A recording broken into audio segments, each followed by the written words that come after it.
Karen Civil started robbing us with Duke the God. I ain't get no money from that. I ain't get $1 from none of the CDs Duke the God did. And I didn't care because I wanted niggas around me to make money. I always wanted to be like, you don't have to ask me for money. I want to ask you for money in case of, yo, I ain't got 5,000 on me. You got it? Yeah, I got it. That's the shit I wanted around me.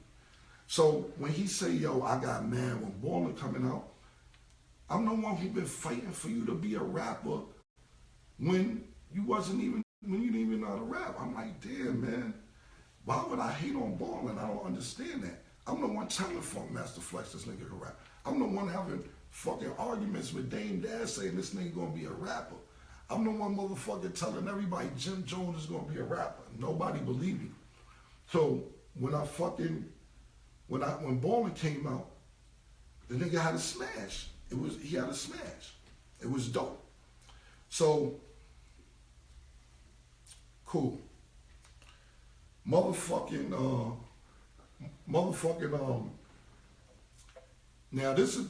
tell you the truth. This is when shit started getting shaky.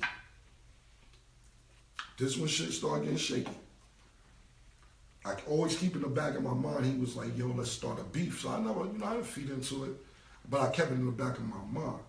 So I start seeing Bird Gang shirts. Jim was now mind you, Jim started forming his own crew. He was still fucking with us, but he started forming his own crew, Bird Gang. I started seeing these Bird Gang shirts. So I'm sitting there like, so I asked him, I said, yo, Jim, and there wasn't even been no problem. There wouldn't have been no problem at all. I said, Jim, you trying to do your own thing, Bird Gang, with your own label or whatever? He said, nah, Flea, we Dipset Bird Gang. That's our nickname. That's just a nickname, Bird Gang on that. So I was like, all right, cool, no problem. So what I did was, I'm just being totally honest, I copywrote the name Bird Gang.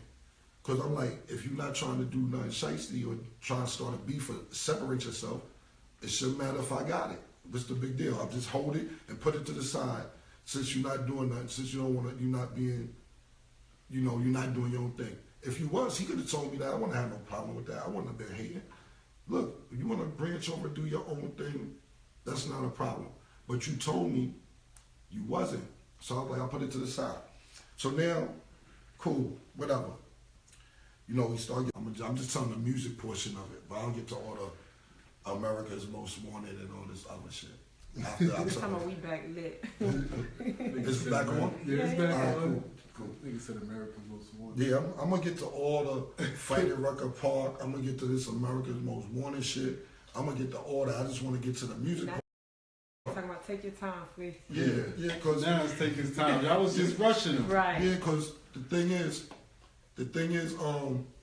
I want to get to the music part because I don't want nobody to think I was hating musically. You get what I'm saying? Like, I don't want a nigga to be like, oh, Ken was hating on Ken. How the hell was I hating when I'm the one advocating for this dude to tell everybody he's a rapper? Like I said, even on the Funk Master Flex show, they downplayed that shit with Flex. Like, Flex was like, oh, Cam, I didn't believe him, and they moved on. I kept telling Flex and telling Dame and telling people that the dude wasn't a rapper. And because he was my hype man, nobody believed me. So I just wanted to get to those specific points because I don't want people to think I was hating. How am I hating it? Because before Jim had an album, it took 4 or 5 years. You know what I'm saying? So. Said he wish he would have came on a Breakfast Club and gave this speech. What happened? Charlamagne. Yeah, Charlamagne. Yo, let me tell you something real quick. I'm going to get back to the story. Charlamagne, Funk Master Flex, y'all niggas is the best fishermen in the world. The problem is I'm not a fish. It's my bad, see to God, I'm not a fish. Y'all niggas get these niggas on these shows and throw no questions like, watch them bite. Nah, this is some funny shit. Niggas say, yo, watch them bite. Yo, what about this? Boom. Like, for instance, like, I'm getting back to the story, but like, I was looking at the Breakfast Club shit with Jim, and Envy is up there. Envy's like, well, do you feel a way that you can't do anything with Jay-Z or Nas because it's because of Cam you can't do anything because of Jay-Z and Nas. It's because of Cam. And nigga like, yeah, I always had a report. Yo, bro, like I told you, that's why I told this whole story is because you talking about you can't do nothing with Jay-Z and Nas. None of this shit would have been possible. Nothing. Well, my bottom line is, and I'm going to get back to the story. We all helped build a Diplomat brand, let's say the Diplomat building, but I owned the land. Right. You can't build a building if you don't own the land. You get what I'm saying? So, yeah, see the guy, y'all niggas is some funny dudes, man. Y'all niggas throw these questions and you get these niggas to bite or whatever.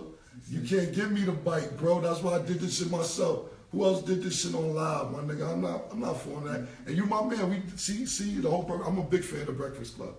It's like Breakfast Club fuck with y'all so much. You had Ebro hating on me the other day on his show. Say, oh Cam, never get no money. Yo, bro. That shit corny. You know what I'm saying? I fuck with our name Summer. I just think that y'all have a better show in the morning time. Just in the morning time. I fuck with everybody. I fuck with everybody all in New York. I just think y'all have the best morning show. Period. So where I'm at? Bird game. Back to the bird game. Where I was y'all at? back. Where I was at though? Back to the bird game. Oh yeah, so you know, he started doing this bird gang shit and all this and I'm like, you know, I'm thinking, why you branching off or whatever? So I copyright the name just in case. So no, I was at Ballin. Ballin came out and he was popping. You know, you get Stack Bundles, God bless the dead. Girl named Jaja from Miami. She was dope. He had some kid from Baltimore. Some kid from Baltimore that sounded like Jay-Z that was dope. And then he got Max B. Now Max B, and Jim's on right, he's the one who put Max B on. Max B is from my building. Him and Mike Bruno from my block. And Max B, he wasn't Max B. His name was Charlie Rambo. And Charlie was ill, man. Charlie was one of these niggas that would piss in a bottle and bums would be sleeping. He'd pour the piss on them and laugh and shit like that. Like he was a funny nigga. Charlie Rambo was a funny nigga. So he was always getting in trouble though, in and out of jail doing this thing. And you know, that's just the environment we lived in. So he got out of jail, he come up to me. This is word for word. So I'm like, Charlie, what up when you got? He said, yo, Flea, I just came home. I said, y'all said you always just coming home. Baby. Okay, went back. He said, you always just coming home. So he said, yo, Flea, you know I rap now, let's get this shit clicking like Dorothy's heels.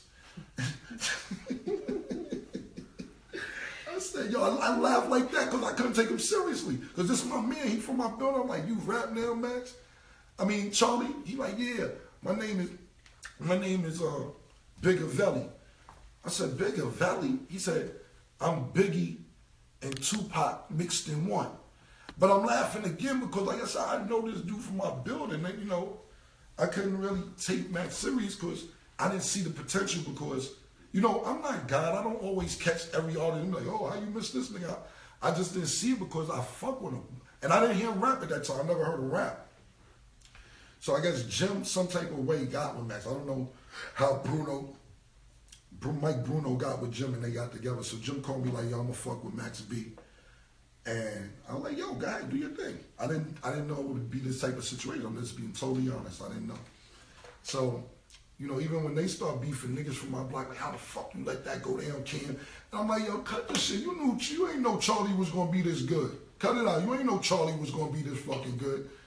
Yeah, but no, but now it's fucked up. Him and Jim beefing now, man, fuck it, man. I'm like, yo, bro, I don't know. I can't really get into Max B, Jim Jones beef. I don't really know how that shit started, but Max B always come to me on the block, like, Flea, man, get me out, let me come fuck with you. I said, man, I'm gonna keep it 100, bro. I'm gonna keep it all the way tall. I didn't see it. I didn't know. And you and Jim did see your talent more than I did. So I can't just like motherfucking take you from Jim. It's his deal. And motherfucker, I didn't know you was gonna be this good. I wish I would have because we from the same building, but I just didn't know. And I'm being totally honest. So he's forming this bird gang shit, and I'm like, I thought we all supposed to be the diplomats. What's on? Why is this little side bird gang shit? You know what I'm saying? This little bird gang shit on the side. I'm like, back in my brain, like, let's start a fake beef. So I'm like, all right, this nigga's branching off. I see it. I see him branching off. It's cool. There ain't no problem. But this still my man. We ain't have no friction or nothing. So Ballin come out, like I said, we had no problem when Ballin came out. I may came to video late or whatever. I seen him say I never came to one of his shows. I'm sorry, I don't remember not coming to one of your shows. I just don't believe that. I'm not gonna sit here and say, maybe the way he described it, he said I never surprised him about it. Well, maybe I didn't surprise him, but I came to plenty of your shows. I came to your shows. I wasn't hating. I mean, why would I hate when I've been fighting for you to be a rapper for 10 years? So what happened was this, and I'm just being totally honest, man. This is when everything got fucked all the way up, B. I'm being honest, B. I'm telling you the truth. He could say I didn't come to the show. He could lie and say I robbed him of millions of dollars. I ain't robbed nobody because, let me explain something to you. This was the deal. Jewels was signed to me. And that's it. I had the Diplomat album and Jewels was signed to me.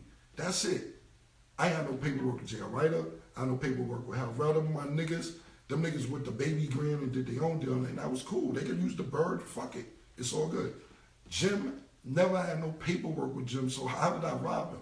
I was eating, I'm not gonna lie, off the Diplomat album, my album, and I had a joint venture deal with Jewel's album with Def Jam.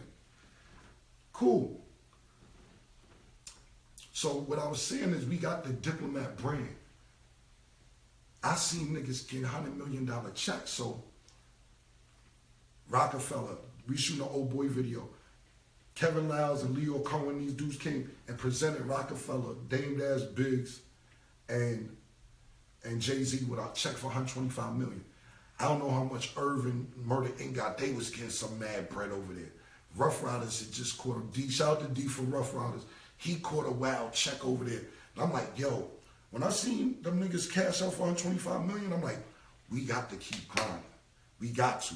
Because right then and there, I would say we was probably worth 15, 20 million at the time. Like, we ain't going to go for no 15, 20 million. I just seen the nigga hand a nigga a check for $125 million. So, I don't know what he said I robbed him of. I didn't rob him of anything. He had these artists, and like I'm not throwing no shade. You have Max B. You got Stack Bundles. Them two alone. Put them out. You could have ate, you know what I'm saying? Jim kept using them for his albums instead of putting them out. And like I be telling people, I'm like, you know, Jim, if you think about it, just think about it. And like I said, I gotta always say no shade because everybody can shade. Jim never put no artists out. Jim has never put an artist out. I got all the artists. I got all the talent. I was in the street recruiting all these rappers. Jim ended up getting some rappers, and what he did was use them for his album instead of putting them out. Max B may not be in jail if you put his album out. Or Stack Bundles might have got out of Far Rock if we had an album out. Jim never put these people album out. You know what I'm saying? If this, you know, like I said, no shade, just think about it. Google it. Do the homework. What artists he put out. I'm not dissing. I'm not dissing at all. I'll sit here and wait for somebody. Tell me if they tell me who album he put out. No. Nobody. Shit, crickets. The real crickets getting in the back. Right?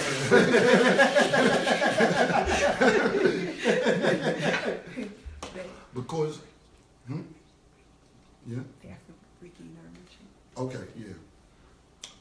They said they want to talk about Zeke. They asked him, you haven't mentioned him. Oh yeah, no, they late. Whoever said I ain't mentioned Zeke is bugging. No, He did. I don't know who told you Zeke ran the club in Ohio. I ain't mentioned Zeke. Fam, Zeke, okay, real quick, Zeke. Zeke is the one, Jim did bring Zeke around, this is true, but me and Zeke built a rapport, which was crazy, so when I went to Ohio and got a club, Zeke ran the whole club. It was my club, but he was the manager of the club. You know what I'm saying? Zeke is the nigga, we got rich. That's what I'm trying to tell you. I was in Ohio and Chicago running 2 clubs, and Zeke ran the clubs. He's the one who ran the clubs. That's my nigga. I love Zeke. That's my motherfucking brother. That nigga, yo, fam, when shit was fucked up, Zeke ran the motherfucking clubs for me, and we got rich. Zeke is ran the motherfucking clubs. Like I told nigga, like fucking Quick in Harlem Nights, and I was Sugar Ray. So whoever say I mentioned Zeke, I was just late because I love Zeke. That's my nigga, my nigga. Like I wouldn't have survived to make it to. You want another song? No, I'm good. I wouldn't have been able to survive to make it to Diplomats if it wasn't for Zeke. Because, like I said, me, him, and Jewels was in Ohio, and Jewels wasn't even out there in the club. He was too young. He was not young enough to get in the club, but he was out there. He was out there. Because I was like, yo, you got to rap. Because Jewels, let me tell you something about Jewels. Jewels was the talented, most talented nigga in the world, but sometimes he need that push. He needed that push. Like I seen the interview on Flex, cause you know Jim told a story how I had a house in Chicago, and you know Joel, we would be dressed to go to the club, and we walk out to go to the club, and Joel would be there. I'd be like, yo, you did your 16, and he'd be stuttering, and then after 16, I'd be like, stay here, we'll bring you some bitches back. You ain't coming till you write them 16. And Flex was like, I seen Flex like, oh, Cam was enjoying bossing somebody around. He was happy to boss around. Why the fuck would I enjoy? No, I wasn't enjoying nobody bossing somebody around. It's like this, and I'll put it in a different perspective. If you got a basketball player and you a coach, you gonna keep him after practice. You gonna make him come early because you know his full potential. He may be better than all the other basketball players, but you want to be harder on him because you know his maximum potential, and that's just how I felt with Joel. So I'm like, this kid, he don't put 100% into it, but if he did, nobody would be able to touch this kid. So when we was in Chicago, when we was in Ohio, when we would go out, I wouldn't let him come. Or even my crib in Jersey, he'd stay with me. I'd be like, nah, you can't come out till you do these 16s because I want to hear him. Them shits was fire. I wanted more for me. Fuck the public. Give me more. Give me some 16s from my own motherfucking inspiration. That kid was fucking bananas. So when Flex was like, oh, Cam was enjoying bossing somebody around, nah, bro, it ain't like that, bro. Sometimes you see potential in somebody, and sometimes the people that you see potential in needs an extra push to reach their maximum potential. And that's what I was doing. I'm not enjoying bossing nobody around, bro. Not at all, man. No, not at all. That was my brother, and I knew that nigga was nice. So cool. Ballin' come out. And like I said, I just want to get to this part because Jim said, oh, I robbed him and did that. Like I said, I never had no paperwork with this man. That's how much I fuck with him. I never did a contract with him. Do you, man. Get the money. Get the art.